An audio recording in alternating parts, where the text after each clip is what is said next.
So welcome back to Keystones Expedition. This is your host Sam Chevalier, and I'm sitting down in the beautiful bush with Chris Boyes, expedition leader of Hankuzi Explorations.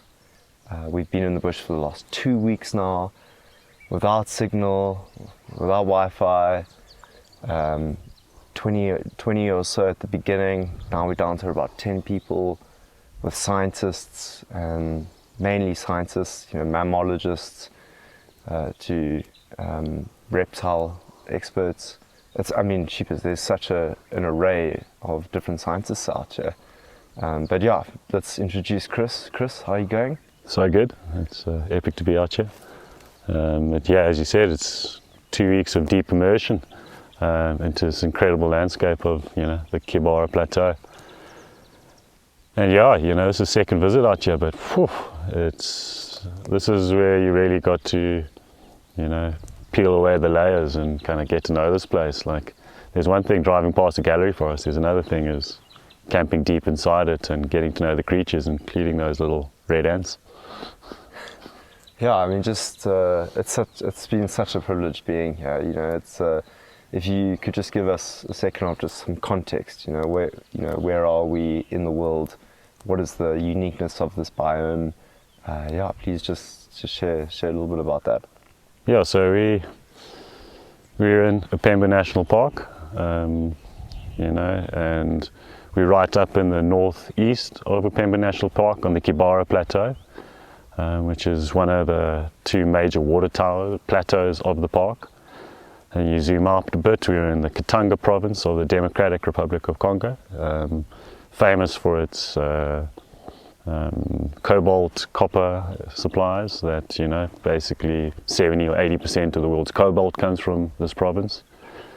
And on the beautiful continent of Africa. So, this is where we kind of are when we're zooming out, in our place on the planet. Yeah, it's an incredibly complex story, and I literally can't wait to get into some of the nuts and bolts of why we're out here. It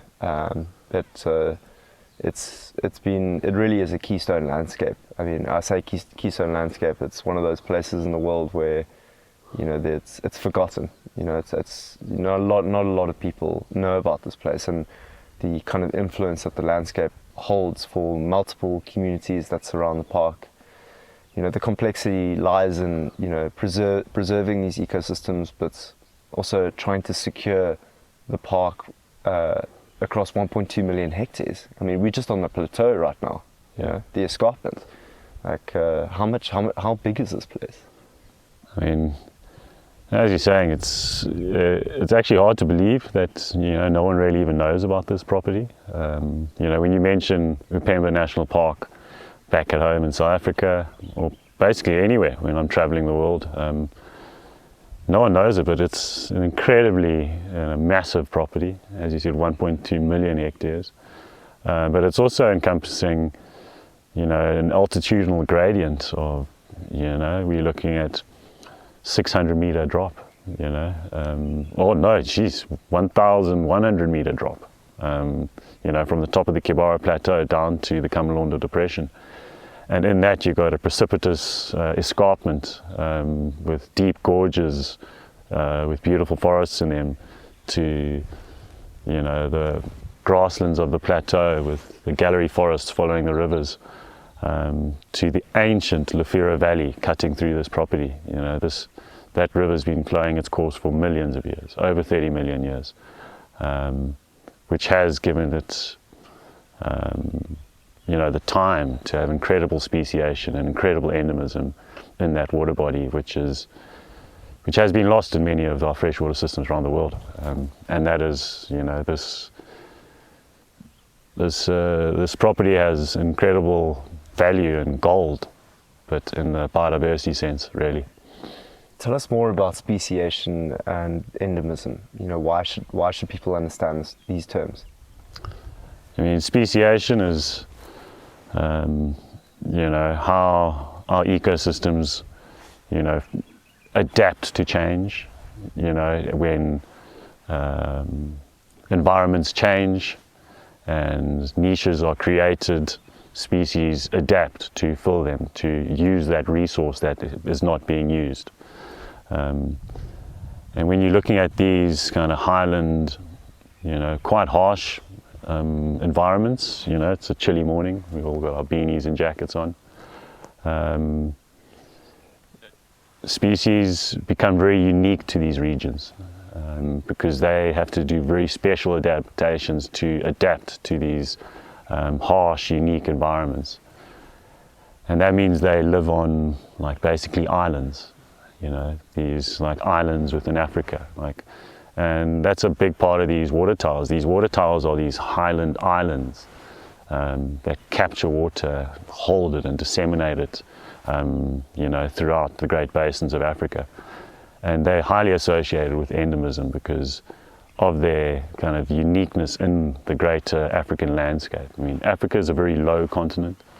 You're looking at 600 meters to 900 meters as, the base level of Africa, with some of these towers that come out of it. Like here, we're up at 1,800 meters, which is quite unique to a lot of Africa. You just got your Kilimanjaros and that are just towering out of the lower African landscape. And that's where I say it's these islands of Africa that hold these incredible endemic species that can be extremely affected, because of their they're not connected with each other. They're very isolated. So, once their environment changes around them or is affected, they will disappear and be lost forever. And, when you think about a species that's the double helix strand of DNA that's been created over millions and millions of years, you really see the amount of energy that has been put into creating that DNA. Millions and millions of years of animals reproducing and feeding and reproducing and feeding over and over again to slowly change that DNA to where it is today to suit the environment it is in. So when I think about extinction, I really think about losing all that investment. When you think of, R&D, research and development, the amount of effort people put into developing a new iPhone. When you delete a species, you're really just throwing away all that incredible amount of energy the planet and, the atmosphere and the ecosystems have put into creating that species to stabilize the planet we live in and make it more livable. Thank you. Yeah, I think you described that incredibly well. Just sort of the context behind the uniqueness and the effort that has been produced by Gaia, by the Earth, to create the diverse species that we see. And that's what we're hearing right now is the inReach. Yeah. Which is literally the only way that we have contact with the outside world. Yeah, that is. My mother checking in the morning. That actually segues it quite nicely, and we can come back to these topics a little bit more, just so that people can understand the breadth and the importance of preserving these ecosystems. We can't actually talk about that enough. The preservation of these ecosystems. But just to segue because of the Garmin, tell us a little bit about the sort of risk and what's going on with these landscapes. What is the complex sort of issue that we're facing? Yeah, so the Democratic Republic of Congo is a massive country with a very complex history. Years of instability and flux. So we're sitting in a landscape that has largely been abandoned, on a conservation sense. The megafauna have largely been removed from the landscape due to communities needing the food resources and trying to sustain their living. So, security is a big part of, protecting and keeping this landscape for conservation. As it's so important in our global climate today is to hold on to our lost wildernesses. So through the incredible work of Forgotten Parks Foundation and Tina Lane being the park director, this landscape is stabilizing, and it's opening up to, you know, organizations like us at Hankuzi to come in on the backs of their incredibly hard work that they put in, to make it stable and safe enough for us to come and work in this landscape. I mean, we are right at the front edge of gaining access to this landscape. I mean, we are working on 30% of the park, even 20% of the park, without having access to the rest and to the multitude of other ecosystems. But that's where we want to be. We want to be right at the front edge of the tide that is passing over this landscape of access and security, to document what is still here, and see what we can build on. What is actually secured of this park? What is secured? Like, we've been camping in 2 different spots here, and we can't really go. It was about 25 kilometers away from where we are now, and we couldn't really go much further than that. So we can't go down into the valleys. Like, what is secure and what is the conservation opportunity? Yeah, so I mean,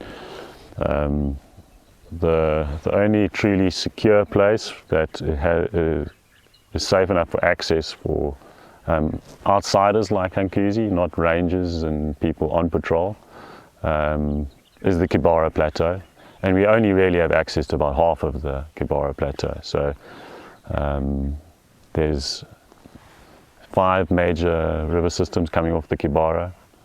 You've got the Kalamangongo, the Senze, the Munte, and the Muye, and the Lufwa. But we only really have had access to the Senze. That's where we started, the furthest off location, 30 kilometers from Lufira, which is basically the edge of which we deem safe. And now we've moved closer. We are just 7 kilometers from the headquarters of Upemba, on the Kalamangongo system. But 2 incredibly important systems of this landscape are the Muye and the Munte, which are on the western side of the plateau. And those are still not in a place that we can truly safely take a team there to safely operate and do their work freely on the landscape. But it's not far away. We will be coming back in November, and our target is to get out to the Muye and the Munte, and revisit the Kalamangongo and the Senze systems. I mean, the Kalamangongo is the dominant system of the plateau, so it's really great that we are here, documenting it. But the Munte and the Muye are incredibly important valleys and incredibly, different river systems to this landscape, which will hold, different niches and places for other species and pieces to this great puzzle of Upemba National Park. No, thanks. I highly encourage anyone to just have a look at a map at Upemba and just you can spend hours just staring at it. And I mean, there's Lake Upemba. I haven't even. It's still in my dreams. I have no idea what it looks like. Yeah. We have one pilot here now it's actually helped a lot. Apparently, I was chatting to Tom last night, who's finance director, I think. And he was telling me about how that's really helped secure the park a lot more, and sort of the efforts that have gone into the bat walk, I think it is, that is securing more of this place. So it does feel like there's energy towards this park, and I think I would like to just hone in a little bit about Hankuzi and the scientists that you guys have gathered here. I mean, just such an array of different people. I mean, our campfire, I love it. I've had the most incredible time sitting at the campfire with all these different experts, talking to each other. I think scientists also live in their fields quite a lot, and they don't really talk to each other. So it's been fascinating to see how the mammalogists would speak more to, the butterfly experts or the plants experts, because in an ecosystem, all those things are talking to each other all the time. Yeah. I think as humans we need to mimic that behavior a bit more and learn a little bit more about each other's fields. So it's been fascinating for me just listening in, and could you give me like a breakdown of each of the members of the team and sort of their skill set, and I'll just talk a little bit about each of them.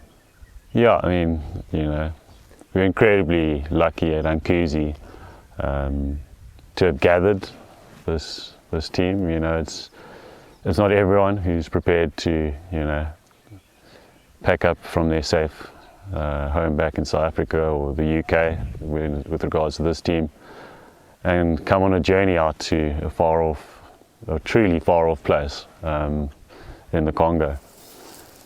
So, if we start from who came from furthest afar, we've got David Goyder from Kew Gardens in the UK. So he's come to really start the botanical work, partnering with the University of Lubumbashi. So he's collecting samples for University of Lubumbashi, for Belgium, and for Kew Gardens, because that's it's about getting these collections in as many places as possible that they can be used. We have Alan Gardner, like the incredible butterfly expert and amazing ecologist. That the way he sees the landscape is truly amazing, and it truly makes it like a fairy tale when you hear him talking about the interactions of the butterflies and their caterpillars and ants, and all the incredibly very specific plants that they work on.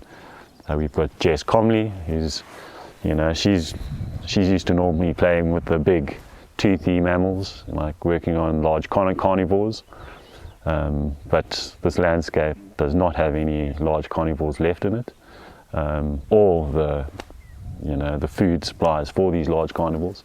So she's helping us look at the small mammals and try and understand their communities. We've got Chad Keats. He's also the general manager over at Hankuzi. So he's kind of been critical and putting all this together, and putting the greater ecological survey plan together. But he's absolutely passionate about his herps, his reptiles, his frogs in particular, and his snakes. So Chad is just running around this place with so much energy, just and so much excitement and enthusiasm to really learn about the unique kind of reptile species in this landscape. So that's our little external Hankuzi team. And then we had Professor Emmanuel Abwa from University of Lubumbashi and his ichthyology team, looking at the fish, which are truly unique fish species in these highland stream rivers. So it's what a pleasure it is to host and put these multidisciplinary teams together, because a lot of the time society, like science, works in its little compartments, in their own echo chambers, and it's not the easiest thing to manage multidisciplinary teams, because people want to move at different paces. You talk about a discovery curve. So when you get to a new landscape, obviously in the first couple of days everything's new, and over the days you find less and less new things. So that it's catering for all the different disciplines and the different environments they want to kind of get into, which it's a bit of logistical kind of maneuvering to make it all happen, but really the goal is the interactions around the campfire, putting these minds together to really to understand where this landscape is and where it is going, and how we can possibly steer it into a place where it's ecologically stable again, and not so. Right now it's very governed by fire. The annual fires lit by people surrounding this landscape. But when you're looking at everyone's different points of views, obviously the people who think about large herbivores, they think about them being the primary herbivore. But when you speak to you know, like a butterfly expert, an ecologist like Alan, you know, he's kind of painting the picture of, you know, that what incredible herbivores, butterflies and ants and, you know, the invertebrates of this landscape really are, and how much they are kind of eating. We don't think of them as herbivores, we just think of them as insects. But, you know, like the kilotons of grass and leaf matter that they are feeding on and putting back into this ecosystem is also incredible and sometimes overlooked. So, and that's just one example of the interactions that we have amongst our scientists. No, again, really well put. I think there's so much to uncover and so much to try and describe in terms of just preservation.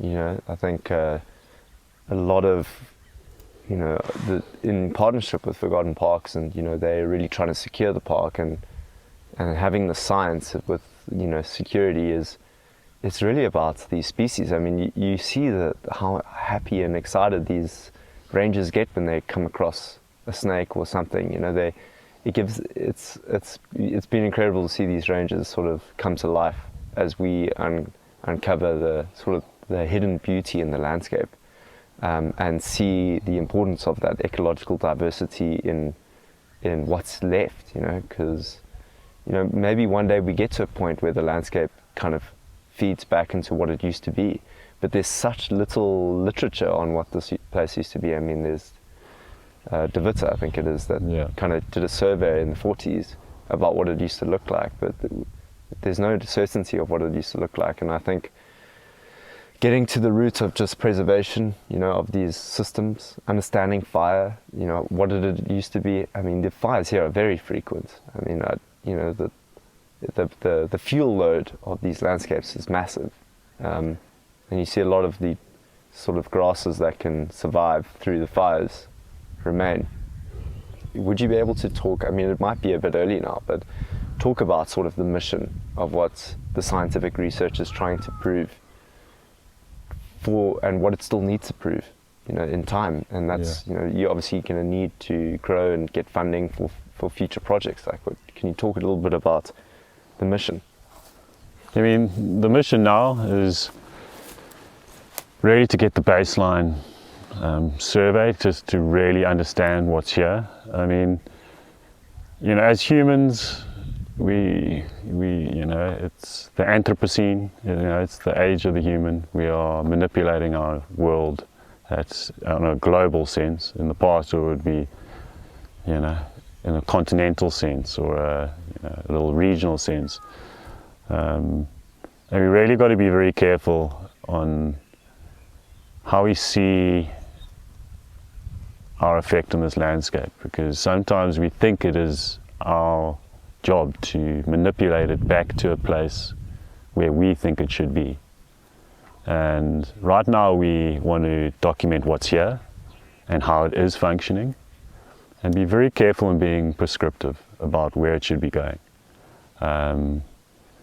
We also have to really give it a chance to show us sort of where it wants to go, and be custodians of this ecosystem space and the creatures and the fauna and everything that are here. I mean, obviously we want to guide it to a place that we've heard of through De Witte's work. De Witte was doing very taxonomic work, so he hasn't done very much ecological work, like how things interact with each other and the environment. So that is basically what we are starting to do, is to try and define how this ecosystem works and the ecosystem's function. So that is the first time this has been done in this landscape.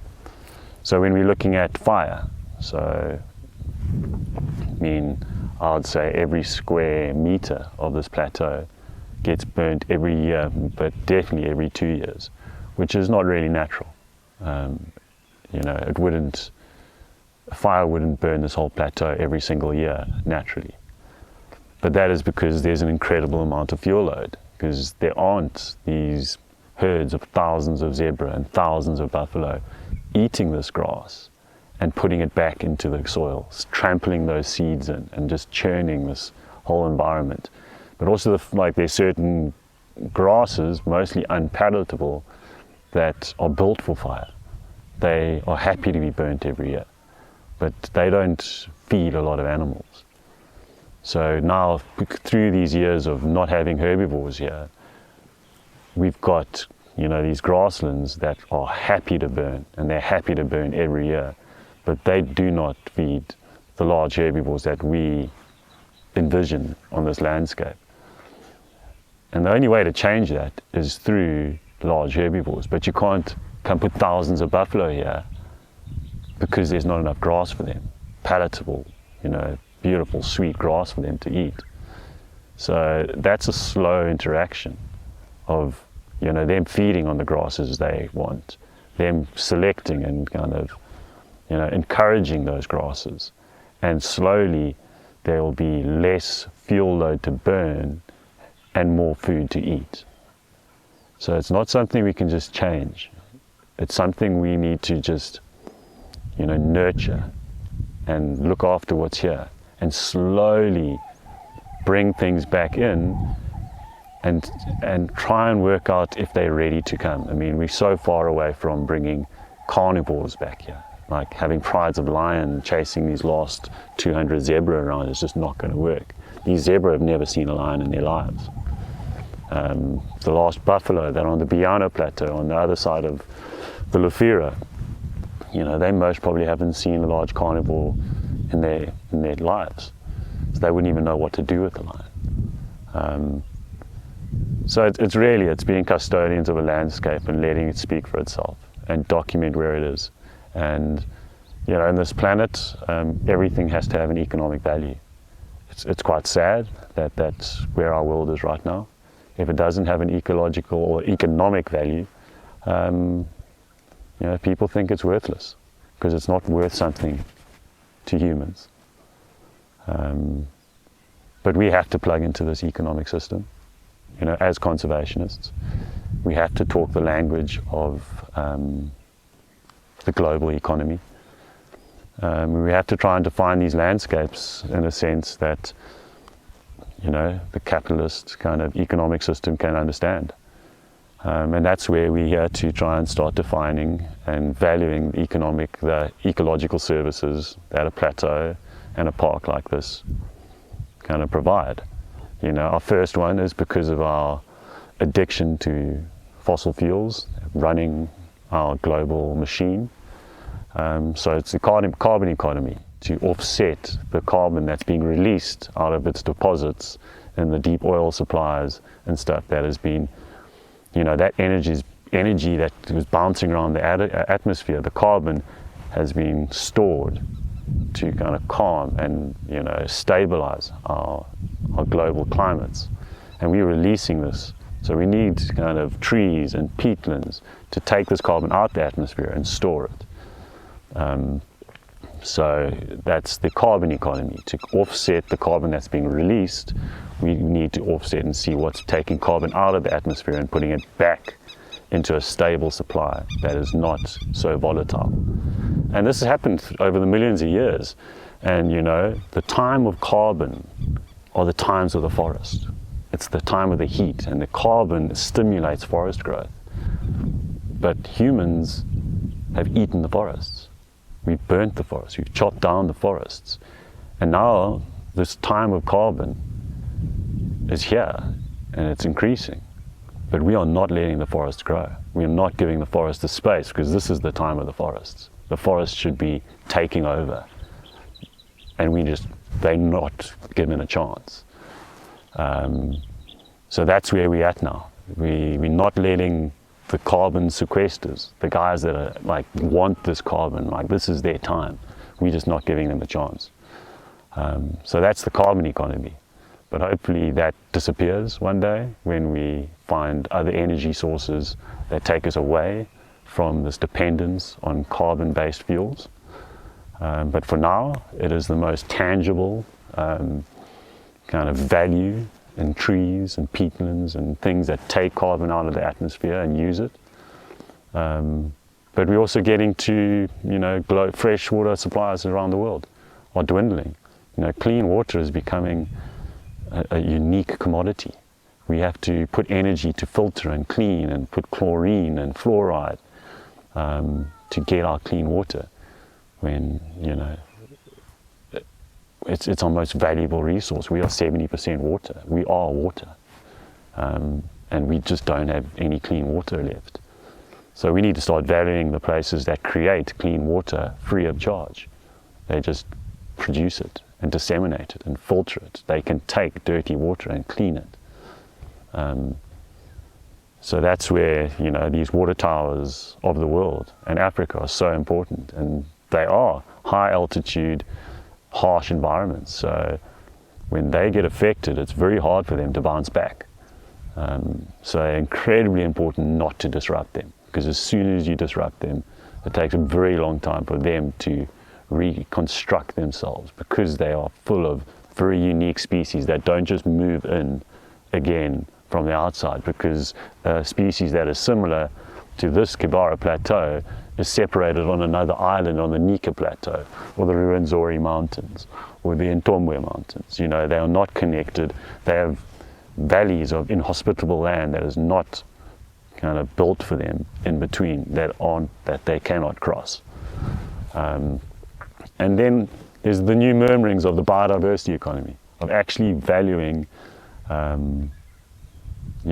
biodiversity, but it's an economy that's so much in its infancy.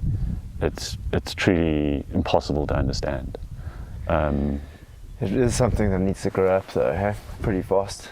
Yeah, and it's a hard thing to say, because you can have biodiversity, you can have diversity in DNA, but it could be all alien species. It could be a disrupted system. But you could, because our sense of a biodiverse ecosystem is a healthy system, but you can have a biodiverse ecosystem that's not a healthy ecosystem. So it's developing the measurables in this biodiversity credit economy. And as I said before, it's trying to value the amount of kilojoules, the billions and billions of kilojoules that have been invested in creating a piece of DNA. And I feel that is truly a way that we can start understanding how much investment and input has been put into creating the DNAs that are here. And definitely, like with endemism, that's a unique species that is only in one place, and it is so easy for it to disappear. I mean, right now, if you look at maybe one of the most successful DNA strands on the planet is the chicken. I mean, the chicken has got itself to every corner of the planet, coming from the Indian subcontinent and spreading over the world. So there's almost no chance, or very little chance, of the chicken DNA strand to disappear from our planet. It'll find a corner where it'll survive, as basically the humans have, but we are making the world a bit more inhospitable for ourselves.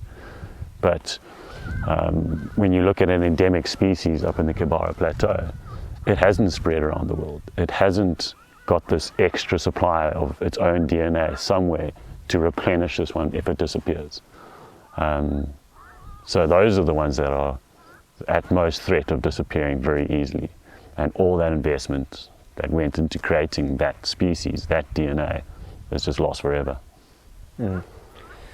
Yeah, I think you went into quite a few different topics around the need for us to articulate and understand why we need to preserve and conserve and restore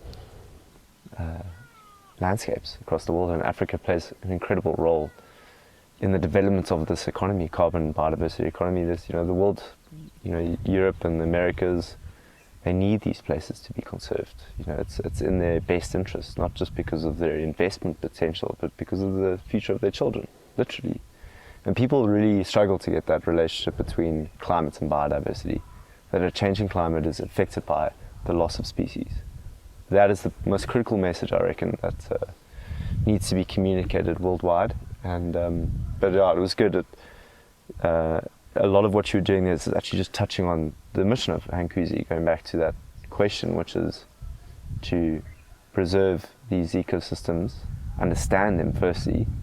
What is actually here? I mean, we're finding new species, aren't we? Here, that's what's happening. So, Hankuzi's, getting down to the base level, understanding what exists from all the different types of species, adding to De Witt's list, and it's the dry season now, so it's actually minimal. So there's a lot more work and kind of things that we can discover in the following months. Do you want to talk a little bit about sort of, what's next and what people need to understand in the preservation of these highlands and plateaus? Yeah, I mean, this is just, the first little step in gaining a bit more understanding of what's happening in Upemba and this incredible wilderness area. It is dry season, which on a logistical side, this is a water tower, and it turns into one big bog of wet black cotton soil and peatlands, and to make your lives logistically a lot more difficult. So it is nice to get out here in the dry season, which is, not, this place is not alive with, activity, but it's also, you got to know every face of this landscape, every time of the year. What is here? Because some creatures will be using, unique endemic species will be using this opportunity when it's not highly competitive and everything's going for it. So it's very important to do these kind of out of season surveys, dry season surveys when it seems this place is not humming and just going. But the next step is to come here, our next step is to come here in the beginning of the rainy seasons. So we want to come here mid-November to mid-December. So the place is not sodden yet. Logistically, it'll be still a bit easier. So the landscape is still more accessible by vehicles to get the scientists around. But it's also that awakening of the landscape. The waters are coming, the insects will be just exploding, the flowers will be exploding, the reptiles and the frogs. This place will just be, a different place to what we're seeing right now. But, over the next 5 years, we need to try and hit every season, the late rains, it's just, because every part of the season is utilized by something else. There will be a flower that just waits until right at the end of, the rainy season. Because now all the other flowers have been trying to coax the bees to come in to pollinate them, and everyone's showing off. And once they're done, there's going to be one guy who's going to pop up and say, cool, this is my opportunity. There's not much competition out now, and I can show my face and all the bees will want me. So you kind of need to be here at every season. But you also, the amount of disciplines that you want to get out here. We could be looking at the bacteria in the soil. We're already looking at the mycorrhizal fungi in the soil, but we haven't even started looking at the kind of the mushrooms and stuff on the surface of the soil. But it's from the insects to the grasses to, the little weevils to the ants. These are all different disciplines. And we want everyone to have a look at this landscape and have their input. This is just the start for the small little team. And, but you want every discipline to see every season, but also every environment in this landscape. And we're only in one. We're up in the highland plateau of Kibara. We haven't even been onto the lowlands of the Kamalondo Depression and the Lafira Valley. And when you look at, past records of this park, that's where the gold is. That's where the fertile lands are. That's where the buffalo and that's where the elephant are now. We're not even there yet. We haven't even looked at the landscape that is absolutely kind of, warmer, more fertile soils, just more opportunity for life is down there and on these kind of precipitous escarpment edges. So, when you're looking at the different environments, the different disciplines, the different seasons, it almost gets overwhelming and it becomes, instantly like lifetime of work. But we don't have a lifetime to wait. We need to value this whole landscape yesterday. So we just need to just keep on building our teams, accessing landscapes and growing. And, you know, and that's through, you know, like what you're doing, what I do, is putting all this together and packaging it into storytelling and making it visible. So people know what we're doing and know what needs to be done, and literally must understand how much money it requires to do this kind of work and to work in this landscape, and what still has to come, and how this work is valuable not just to the people of Katanga or the Congo or Africa, it's the world. I mean, if I've had the privilege to travel a lot through work, and I've flown over most of our great continents. And what you notice is, like, you know, many of our continents are just being cut up. They're very formalized. You see squares and fields, and it's. But you fly over Africa, you still see like the chaos of nature. You still see the great wilderness lands that haven't been squared up and formalized and civilized or tamed by humans.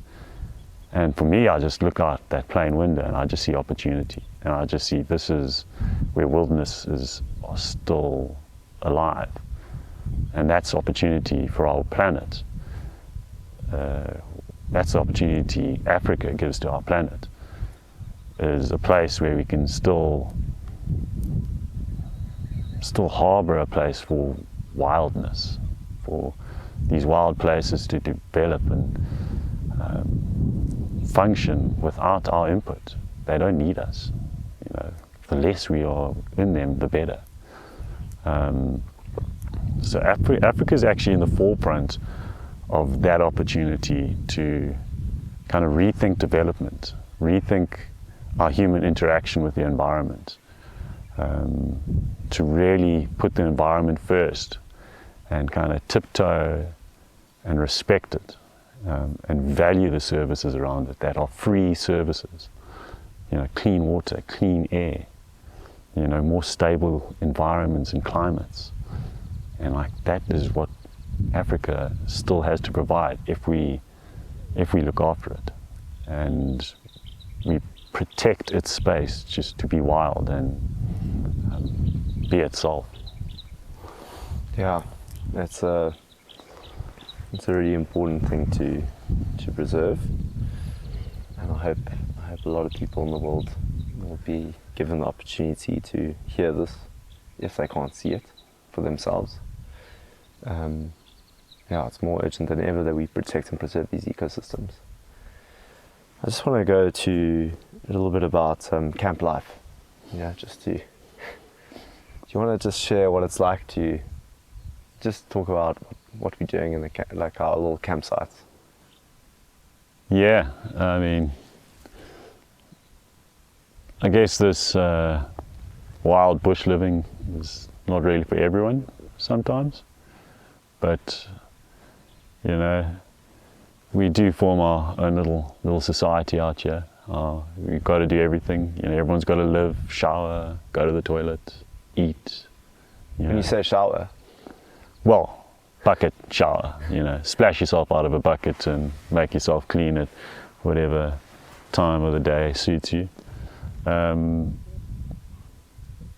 But you know, when you're living out in the environment like this, it becomes a bit of a beautiful lifestyle, because you really got to look after yourself. It's not like you're just going feral out here and getting dirty and not brushing your teeth and eating badly. Like, you can't last out here. You need to live well. You need to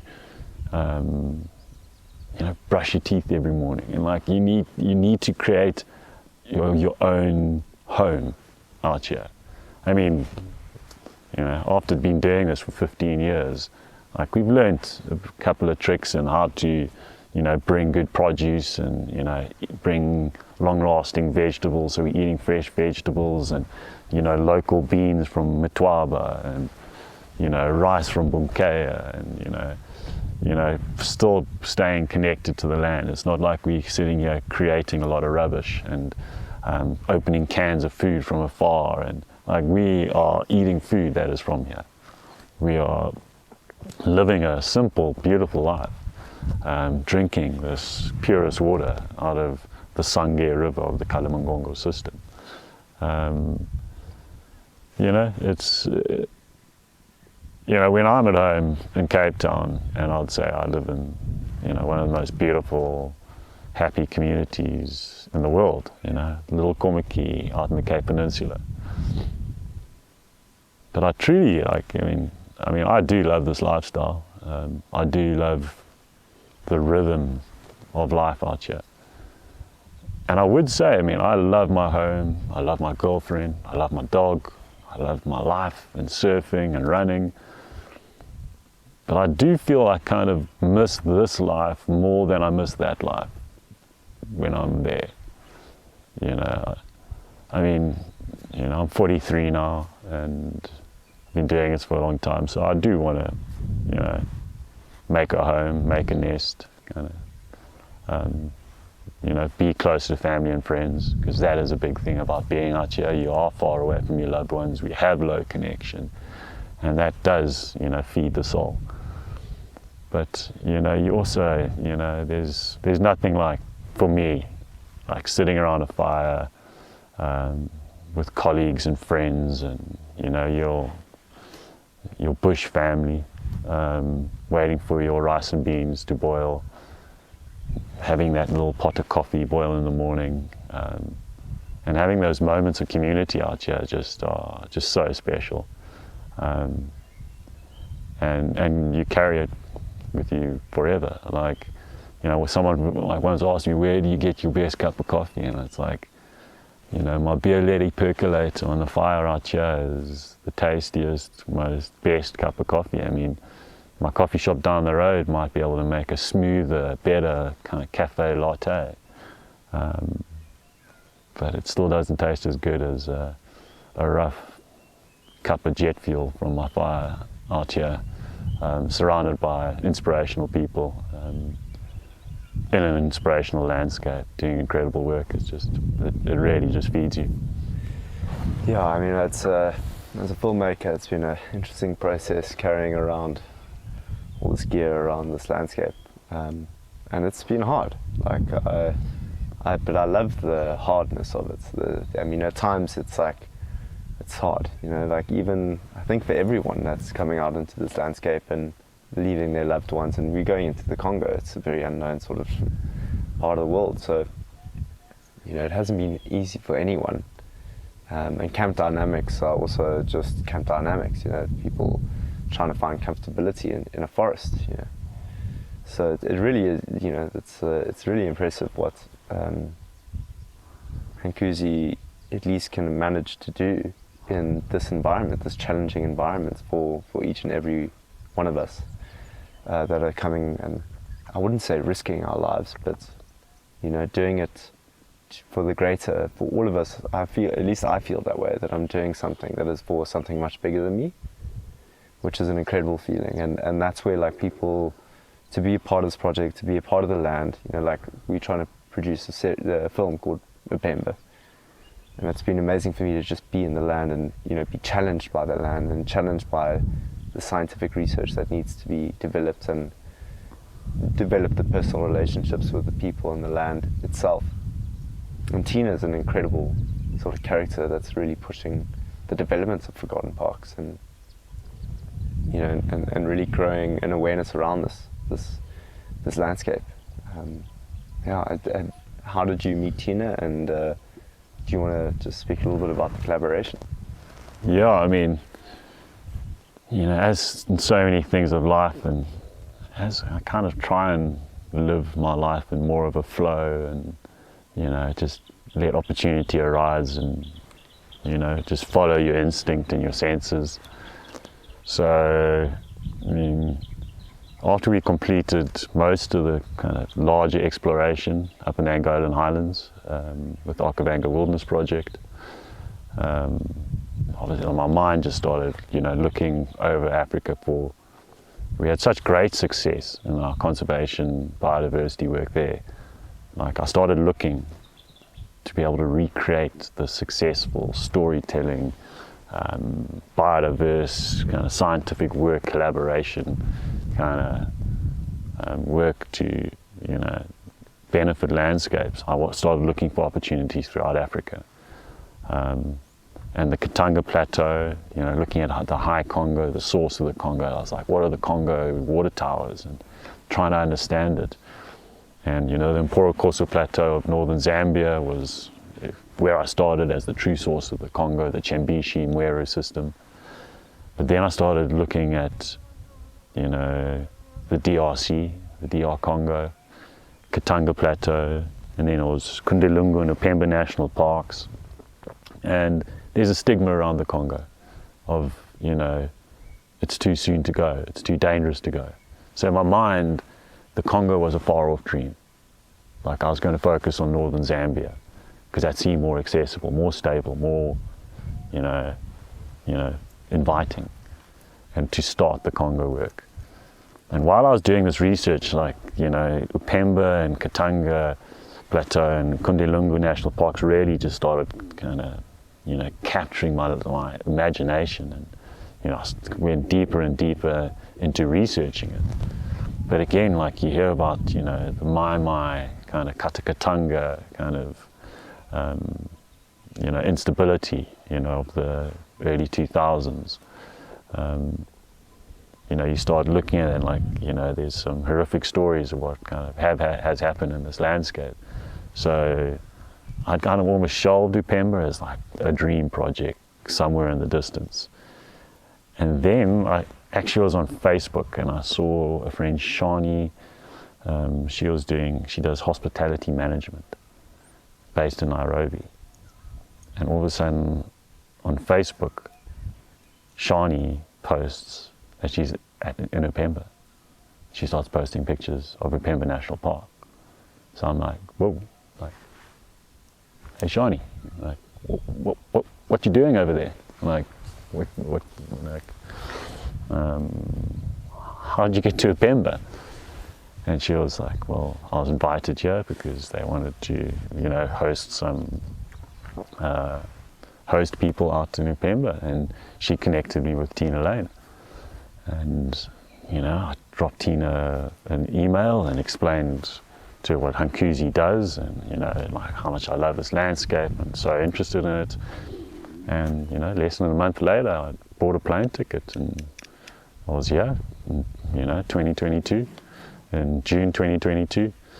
Landed in Lubumbashi, kind of went to the Forgotten Parks offices and met Tina, and, that was the start of, a month. Like, that was the start of a month in Upemba, and getting to know Tina and just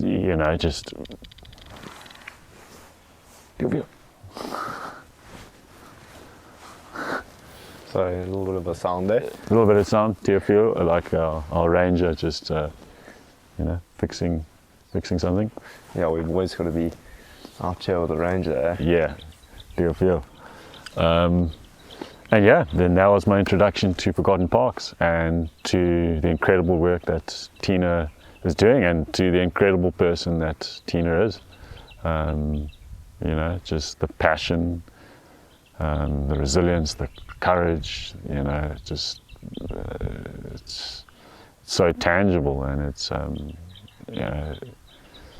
you can see why she garners so much respect by the people around her and her rangers, because everything is approached with such love, passion, but also just discipline and drive. It's, she captivated, like my passion, and I was, after that trip, I was like, Upemba is on the map, and it's open, and it has Hankuzi's heart, and we will continue to fight for this place and fight for the funds and the collaborations and the involvement of people to benefit this landscape, and to support the incredible work that Tina is so tirelessly doing in this landscape. Yeah, no, thanks so much. I think Tina's an inspirational lady. She's in camp with us at the moment, actually, for a night. We had a lot of fun around the fire last night, connecting. Yeah, I think this has been just such a good conversation about everything. I feel like there's not much we haven't really covered. I think your story is a great story to learn and be inspired by. Is there anything that you'd want to share that about your story that you've struggled with, or it's tough coming into these places and developing these projects, and what actually gives you the sort of the energy to do this sort of work? Yeah, I mean, I came here with Hankuzi, to do a little reconnaissance of this landscape and its feasibility in doing our work here 2 years ago, and I planned to be here 6 months later doing this, and literally came back 2 years to the day back to Upemba, and that's 18 months too late, or past where I wanted to be. And that's been difficult. Like, you feel like I've failed, to raise the funds, to gain the interest in funders and the globe. And that's what I told Tina I would do. So it's been hard. You feel like you're not doing enough, but you're giving it your all. It hasn't been easy, but it's also beautiful to have this purpose and to have a target, have something you're always aiming at. But we're here. We never gave up. I couldn't turn my back on Upemba and Tina. But now it's just so great to be out here. So great to feel like, we're gaining momentum. We're gaining interest. We're gaining visibility. Like, through collaborations with yourself and Rewild and Gertrude and Debo coming out here from Goma to help, tell the story to the greater Central African and audience of the world. But yeah, we need more wins, funding and visibility wise. People still don't know this landscape, and for us who are here and have been here, it's hard to believe. It should be up there with the Serengetis, the Masai Maras, the Ambrosellis of the world, like these names that have brevity and significance. So I mean, that's all we can hope for, is for this momentum to grow, and to gain its own inertia. They can't stop it, to gain its own weight, because our lives are only finite, and this landscape's infinite. So it's just to be able to build that momentum and that interest, so it just continues forever in perpetuity. That's the dream. That's the goal. So just want everyone out there just to get involved and find in themselves to research and fall in love with places out there that they might never see, and they might not truly understand their value to them personally, but these wild places have value to us all, and we need to care about them. Yeah, that they do, and yeah, hopefully a few people can hear this and get involved, and look up Upemba National Park, follow Hankuzi, what they're doing. You guys have a website, or just how can people follow Instagram? Instagram at Hankuzi, hankuzi.org website. And we'll just keep people updated, and just like learn how to support, message you. What's your email? Chris at hankuzi.org. There you go. Easy. That's Chris's email. Yeah, just get involved in any capacity. It could be skills, it could be financial. We just let's get this big rolling stone moving. It's still very early on, and I think there's only going to be iteration upon iteration as we work with this land. Hey. Yeah. So yeah, thanks so much, Chris. Thanks for being out in the middle of the bush with us. It's been an amazing time. Thank you for just sharing everything. Yeah. And that wraps it all. Oh, thank you, Sam. Really, so stoked that you've made it out here. You've put a lot on the line. Brought some incredible equipment and incredible input and vision and enthusiasm to the camp. And yeah, man, I think this is just the start of getting out there and telling some stories and making some change out there. Yeah, thanks. If anyone wants to support any of my sort of productions, I'm with Keystones Expedition. This is Keystones Podcast. So my strategy is, building podcasts and films. So all the content that I filmed here, I'd like to build and edit around. So if anyone's interested in supporting Keystones, please do contact me.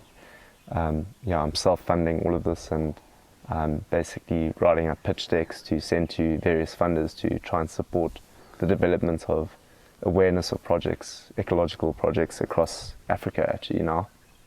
Get in touch with me, Sam at rewild.tv. Otherwise, that's it. Thanks so much.